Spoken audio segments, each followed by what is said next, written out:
इस नीतीश का क्लियर हाथ है। वह जान रहा है कि अब की बार हमारा विदाई हो रहा है। वह अपने विदाई के दुख में ये हम लोगों के साथ ऐसा व्यवहार किया है।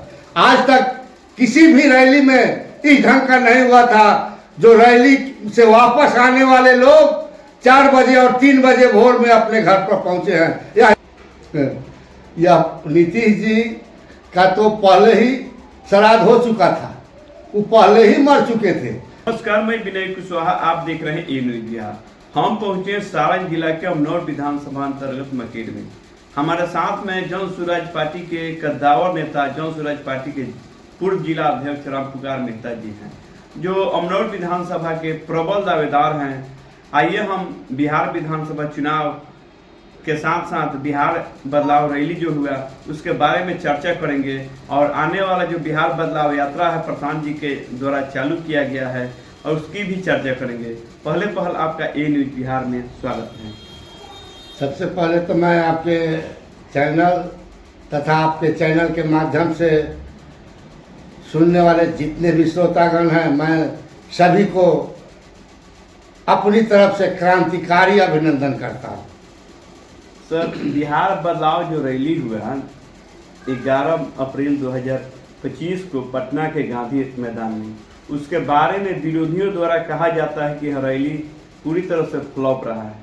आखिर इस तरह की बातें क्यों हो रही है? देखिए, पटना में जो बिहार बदलाव रैली हुई है, यह एक ऐतिहासिक रैली है और इस रैली में हर कुछ का परमिशन लेने के बावजूद 2 बजे के पहले जो भीड़ जुटना शुरू हुई, सरकार की नींद हराम हो गई कि अभी तक इतना लोग जुट चुके हैं और इससे ज़्यादा लोग रोड में फंसे हुए हैं। तो सरकार भयभीत होकर हमारे रैली को फ्लॉप करने के फेरा में रोड को, पुल को जाम करवा दिया गया, जबकि उस फील्ड में 2 से 2.5 लाख लोग हम लोग जुट चुके थे। 2-2.5-3 लाख लोग हमारे रास्ता में फंसे हुए थे। तो सरकार की नीयत ही यही थी कि इस रैली को किसी तरह फ्लॉप किया जाए, लेकिन उसकी नीयत कामयाब नहीं हुई। जनता जान चुकी है और जनता जग चुकी है। जनता को बदलाव चाहिए। अगर फ्लॉप होता, अगर हमारी रैली फ्लॉप होता, ये सभी पार्टियों को भय किस बात की भाई? ये डबल इंजन की निकम्मी सरकार कहती कुछ है और करती कुछ है। यहाँ तक इन लोगों ने ऐसा किया सरकार कि हमारे रैली में आने वाले माता, बहन, बच्चे को पानी तक मिलना मुश्किल हो गया। वो रास्ता में फंसे रह गए। वह आदमी अगर फील्ड में पहुंच जाता तो वहाँ खाना और पीने का सब कुछ का व्यवस्था था। आखिर यह जो बिहार बदलाव रैली में जो यातायात बाधित किया गया, इसके पीछे किनका हाथ हो सकता है?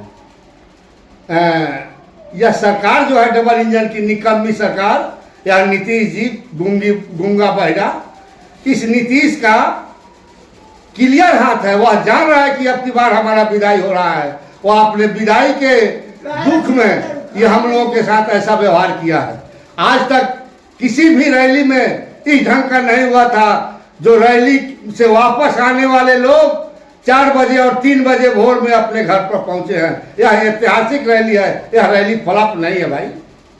प्रशांत किशोर जी बोले हैं कि मुख्यमंत्री नीतीश कुमार जी का जो ब्राह्मण विवाह कराता है वो श्राद्ध भी कराएगा। क्या यह कहना चाहेंगे? यह नीतीश जी का तो पहले ही श्राद्ध हो चुका था, वो पहले ही मर चुके थे। लेकिन ये हमारे प्रशांत किशोर को पता नहीं क्या बुझाया कि उनका मदद करके उनको जिंदा किया। तो यही होता है, कर भला लिखा हुआ है कि कर भला तो हो भला, लेकिन यहाँ हमारे प्रशांत जी ने उसके साथ भला किए और वह आदमी प्रशांत जी के पीठ में छुरा भोंका है। इसका बदला बिहार की जनता उस नीतीश सरकार से लेगी। बिहार बदलाव रैली भी, बिहार बदलाव यात्रा भी प्रशांत जी चालू करने वाले हैं, शुरू करने वाले हैं। क्या कहना चाहेंगे? देखिए, बिहार बदलाव रैली में जो पूरे बिहार की जनता प्रशांत जी से मिलना चाहती थी, इस निकम्मी सरकार ने प्रशांत जी से मिलने नहीं दिया लोगों को। यह ठीक है कि उसका शासन है, उसका सरकार है, तो अपने प्रशासन के बल पर हमारे लोगों को नहीं जाने दिया फील्ड तक। लेकिन हम जब उस जनता के दरवाजे दरवाजे जाएंगे, बिहार बदलाव पदयात्रा करेंगे, अगर है माई के दम, माई के लाल में दम, किसी भी माई के लाल में अगर दम हो तो इस पदयात्रा को रोक के दिखा दे, मैं उस दिन समझूंगा कि हाँ है कोई माई का लाल। सर, अमनौर विधानसभा में प्रशांत जी के द्वारा यह चर्चा है कि आप पर विश्वास करेंगे और आपको विधानसभा में टिकट भी देंगे। आप किस तरह से उनको यहाँ से जीत दिलाइएगा, विजयश्री दिलाइएगा? अगर प्रशांत किशोर जी मुझ पर विश्वास किए और मुझको टिकट दिए तो 100% यहाँ मैं उनको विश्वास दिलाता हूँ कि यहाँ से उनको यह सीट मिलेगी, क्योंकि यहाँ की जनता पहले से जो भी विधायक रहे हैं, एमपी रहे हैं, उनसे उब चुकी है। यहाँ की जनता बदलाव चाह रही है और यहाँ की जनता बदलाव में वैसे नेता को खोज रही है जो नेता उनके दुख सुख में शामिल हो, उनको लालू जी के गुंडा राज में दबंगों से स्वतंत्र कराया हो, वैसे नेताओं की खोज इस अमनौर क्षेत्र में है। अमनौर के यहाँ पर आपके जो प्रतिद्वंदी हैं, मंत्री भी हैं और आपके वर्तमान सांसद भी हैं इसी अमनौर विधानसभा के, तो क्या अमनौर विधानसभा में अपेक्षाकृत विकास नहीं हुआ है? अमनौर विधानसभा में विकास के नाम पर तो कुछ भी नहीं हुआ। यहाँ तक कि यहाँ 100 दाह करने के लिए घर, बिजली का घर तक नहीं है। बच्चों को फील्ड में खेलने के लिए एक अच्छा खासा फील्ड नहीं है। स्कूल में लाइब्रेरी की सुविधा नहीं है। यहाँ विकास, अमनौर विधानसभा में विकास नाम का कोई चीज ही नहीं हुआ है। जो भी हुआ है नेता मंत्रियों के पॉकेट भरने वाला काम हुआ है।